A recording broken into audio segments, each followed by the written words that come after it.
अमेरिकेने पुन्हा एकदा भारतावर घाव घातला आहे. आधी 50% शुल्क, त्यानंतर H1B व्हिसा शुल्कात मोठी वाढ आणि आता चाबहार बंदरातील सवलतीही रद्द. प्रश्न आहे, या सगळ्यामागे नेमकं काय चाललं आहे? सर्वप्रथम अमेरिकेने भारतावर मोठ्या प्रमाणावर शुल्क लावले. यामुळे आपल्या निर्यातीवर ताण आला आणि लगेचच H1B व्हिसाचे शुल्क तब्बल $1,00,000 वर नेण्यात आले.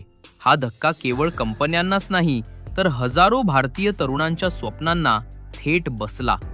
ट्रम्प यांची धक्काधोरणी शैली काही नवीन नाही, पण यावेळी ते थेट भारताच्या नाडीवर प्रहार करत आहेत. कारण सत्य हे आहे की अमेरिकेला भारताची गरज आता कमी होत चालली आहे. एकेकाळी चीन विरोधी राजकारण आणि स्वस्त भारतीय मजुरांमुळे भारताचा उपयोग झाला, पण कृत्रिम बुद्धिमत्तेच्या युगात स्वस्त मजुरांचं महत्त्व कमी झालं आहे.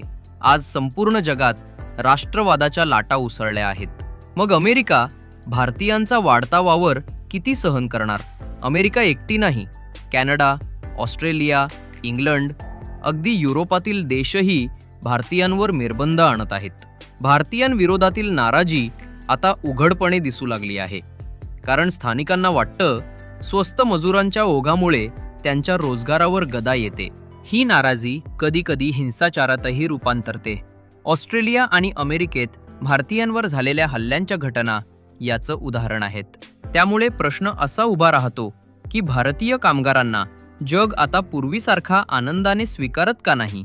दरम्यान नीती आयोगाचे माजी अधिकारी अमिताभ कांत म्हणाले की अमेरिकेचं नुकसान होईल आणि भारताचा फायदा. पण हा फायदा आपल्याला मिळवायचा असेल तर आपल्याकडे तयारी असायला हवी. संशोधन आणि तंत्रज्ञानात गुंतवणूक अत्यंत कमी आहे. सकल उत्पन्नाच्या 1% कमी. खासगी क्षेत्राची भूमिका नगण्य.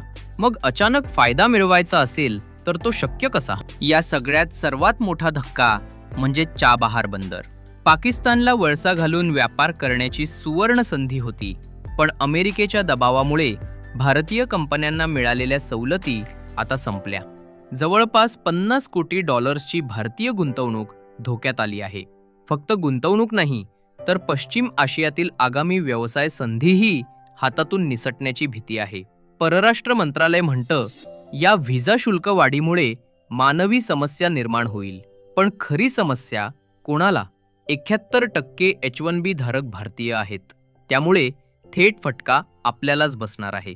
नॅस्कॉम आणि इतर IT कंपन्याही चिंतेत आहेत, कारण त्यांना त्यांच्या गुणवंत कर्मचाऱ्यांना अमेरिकेत पाठवणं कठीण होईल. काही जण म्हणतात, अमेरिकेत न जाता आपण इथूनच सेवा पुरवू शकतो. पण ट्रम्प आउटसोर्सिंगवरही निर्बंध आणतील अशी भीती आहे. मग अमेरिकेत जाणं दुरून काम करणंही कठीण होईल. म्हणजे काय? अमेरिका, युरोप, ऑस्ट्रेलिया सर्वत्र भारतीयांसाठी दरवाजे बंद होत आहेत.